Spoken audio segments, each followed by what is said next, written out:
Pops, no, at 444 may update tayo na bago kay Senki ang aking Honda Dio. Sulit pa ba siya sa 2023?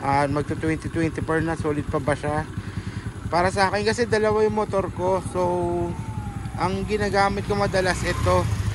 Ang odometer nito is ayan, 11,937 na odometer. Bale, ito na lagi kong ginagamit kasi nga napaka-practical, gas and go. Gasan mo lang, under ka na. Sa maintenance naman, regular ko naman siyang chine-change oil every 2K. Minsan 1.5 pero usually 2K kasi araw-araw ko siyang ginagamit sa Marilao to Valenzuela. Kasi sa Fatima ako pumapasok, mga paps, no? At ayun, ano ba yung mga upgrade kay Honda Dio ko? Upgrade ko lang itong phone holder. Tapos yung gulong 110 by 90 by 10. Tapos yung gulong ko na 120 by 90 by 10. Ayan. So far smooth naman to. Walang sayad-sayad, okay siya. Medyo mabigat lang. Ang nabago lang sa maya na itong top box ang nabago lang talaga sa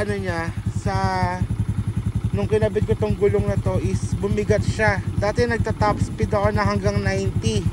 Simula nung kinabit ko yung dalawang gulong na yan, ang top speed ko is umaabot na lang sa 70.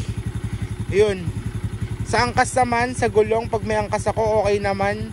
Di naman kaso mababawasan lang talaga yung arangkada ng gulong mo. Yun, yung arangkada. Kasi yung takbo, mababawasan.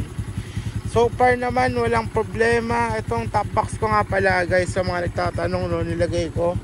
Ang bracket ko is monorack. Magandang klase, hindi siya kinakalawang, walang kalawang. Mag 3 months ko na itong gamit, itong monorack na to, 3 months o 4 months. Tapos itong top box ko, sabay kong binili. 48 liters to, marami kang malalagay kasi isang full face helmet. Tapos full face, makapaglagay ka pa ng kapote, no, mga jacket, tapos kung ano-ano pa. Isang full face na XL, hindi, large yung helmet ko, kasya dito, na NHK, kasya. Siguro hanggang triple XL o XL na helmet kasya dito, yung malalagay ka pa rin. So sa sa bracket, sa top box ko na Makoto, all goods naman. Di kinakalawang siya, alloy yata to, nakalimutan ko tawag hindi naman stainless, basta alloy.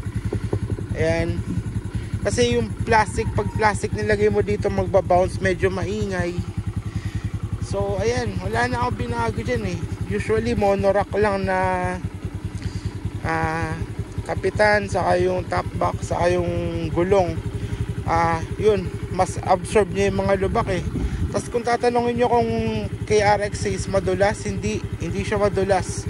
Huwag lang talaga kayo bara-bara na magpapatakbo, no? Talagang dudulas kayo. Pero sa basa, sa ulan, sa konting putik, hindi siya madulas.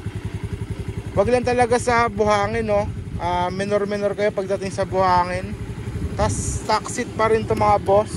Ayan, stock. Wala namang walang binabago. At yan yung odometer niya ulit yan, 11,000 na. So far smooth naman. Mas nagustuhan ko talaga siyang ito, side mirror ko stock pa rin yan, yung mga boss, no, stock pa rin. Mas nagustuhan ko na itong gamitin sa click ko. Wala, kasi ewan ko, parang mas na at home ako dito mas naganahan ako simula nang binili ko to.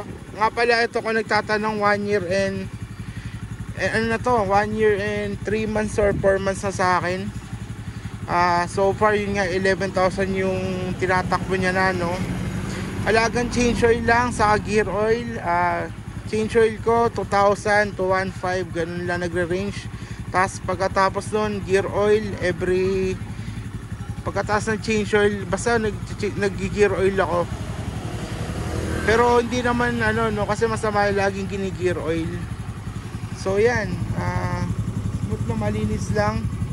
syempre alagaan mo lang yung mga gamit mo mga paps, no? At ayun, hindi ko na rin pinalagyan ng ano hanggang ngayon ng side stand kasi sanay na ako eh. Mas nakakatipid pa sa parking space pag walang side stand eh. Ayun, wala pa rin side stand yun, no? Ayan. Ano pa rin ako, center stand gaming.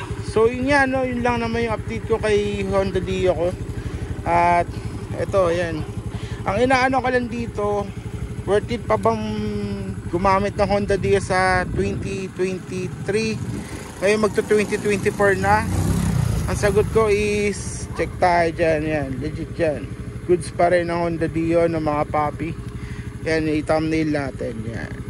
Ayun, shoutout na lang sa mga nagpapa-shoutout na sa Honda Dio Nation, saka sa Olfu, CCS, at Dr. Hernandez at kay Winwin at Mama Juliet. At yun, out na ako at ako pa rin si Pau Pau na Unspoken Raid, no? At peace, Honda Dio.